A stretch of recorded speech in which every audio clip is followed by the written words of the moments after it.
la gloire du Seigneur. Amen. Nous sommes presque à la fin de notre interview ou sinon émission, mais ma toute dernière question est celle-ci. Vous avez quand même évoqué dans votre livre, dans votre ouvrage, l'épître de Colossiens chapitre 1er, Oui, le verset 15.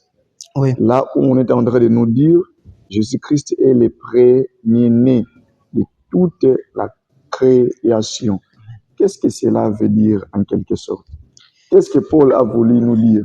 Et par rapport à la prééminence que vous avez évoquée, qu'est-ce que nous pouvons comprendre par là? voilà, c'est parmi les mots que j'ai vraiment développés dans cet ouvrage. Le préméné, c'est, vous savez, quand on dit le préméné, là, c'est beaucoup de personnes ont vraiment du mal à comprendre ce que cela, ça signifie. Ça embrouille beaucoup de personnes. J'étais même dans une conférence, j'avais assisté dans une conférence et c'était parmi les questions que les gens étaient en train de poser. Vraiment, ça causait beaucoup de problèmes, beaucoup de débats dans une conférence, mais j'ai béni Dieu parce qu'il a fini par me révéler que cela, ça signifie. Donc, quand on parle ici, quand l'apôtre Paul était en train de parler que Jésus-Christ est le premier-né de toute la création, cela veut dire quoi? Bien aimé, vous devez savoir ceci, que Jésus-Christ, cela ne veut pas dire que Jésus-Christ est le premier être créé. Non, non, non. Ce n'est pas ça que cela veut dire. Oui. Et Jésus-Christ, il n'est pas le premier à naître.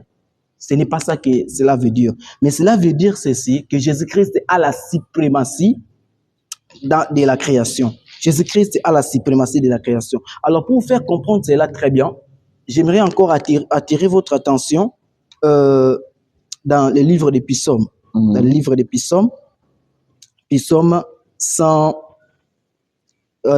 89, s'il vous plaît, Psaume 89, le verset 27. Psaume 89, le verset 27. J'aimerais lire cela. Oui. La Bible dit ceci, et moi, je ferai de lui les premiers-nés. Vous voyez le même terme qui se trouve dans le livre des Colossiens. Oui. Cela se retrouve encore dans l'Ancien Testament, dans les psalmistes. Alors, Dieu est en train de dire ceci au sujet de David, je ferai de lui les premiers-nés, les plus élevés des rois de la terre. Alors, logiquement, tu ne peux pas faire de quelqu'un le premier-né. Logiquement. Soit la personne est née premier, soit la personne n'est pas née le premier. On ne peut pas faire de quelqu'un le premier-né logiquement. Ça, c'est la science. Alors, qu'est-ce que Dieu voulait réellement nous dire au sujet de David? Ici, maintenant, si vous lisez les parties B maintenant de ce même verset, il dit ceci, les plus élevés des rois de la terre. Donc, le premier-né ici ne signifie pas que David était le premier-né de sa famille. C'était pas ça qu'il s'agissait. C'était pas que David était celui qui était le premier-né parmi les membres de sa famille. Alors que si maintenant vous remarquez, David était le Benjamin de sa famille, était le dernier de sa famille. Mais Dieu est en train de dire au sujet de la vie qu'il fera de lui le premier-né, alors que tu ne peux pas faire de quelqu'un le premier-né, soit la personne est née premier, soit il n'est pas premier. Mais la partie B maintenant nous explique qu'est-ce que Dieu voulait dire vraiment exactement. Il dit ceci, il fera de lui le plus élevé des rois de la terre. Donc il s'agissait d'une élévation.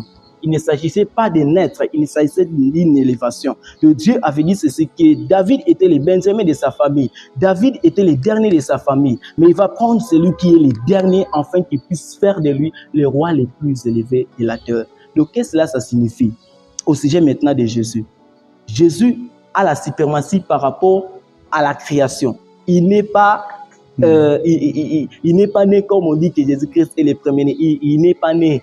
Il n'est pas la première personne à naître avant même la création. Jésus-Christ n'a jamais été né dans la dimension de Dieu. Je précise, dans la dimension de Dieu, il n'a jamais été né. Mais Jésus-Christ a la suprématie par rapport à la création. Ça veut dire quoi? Jésus-Christ occupe la première place par rapport à la création. Donc, il occupe la première place dans la nature, il occupe la première place dans le monde invisible, il occupe la première place dans le monde visible, il occupe la première place parmi les hommes, il occupe la première place dans tous les domaines de la vie. Donc, c'est là qu'il s'agissait. Donc, quand l'apôtre Paul était en train de dire que Jésus-Christ est le premier. Cela voulait justement dire que Jésus-Christ occupe la première place dans tous les domaines de la vie, dans ce que Dieu a créé. Jésus est au-dessus de toutes choses. Il est au-dessus de la création. Et vous allez voir, même si vous continuez à lire dans ces chapitres-là, vous allez voir Dieu, l'apôtre Paul a donné beaucoup de détails où Jésus-Christ domine, où Jésus-Christ occupe la première place. Il a même parlé des trônes et des dignités. Jésus-Christ occupe la première place même. Parmi les trônes, parmi les dominations, parmi les puissances, Jésus-Christ occupe la première place. C'est de cela qu'il s'agissait. Ce n'était pas que naître en premier, non, ce n'est pas ça. Mais Jésus-Christ occupe la première place. Il a la suprématie par rapport à la création. Merci beaucoup. Alléluia. Nous avons bien compris cela, que lorsque l'apôtre Paul est en train de nous présenter Christ comme le premier-né de toute créature, donc ce n'est pas dans le sens que Christ était la première personne, je ne sais pas, d'une famille ou de Dieu, non.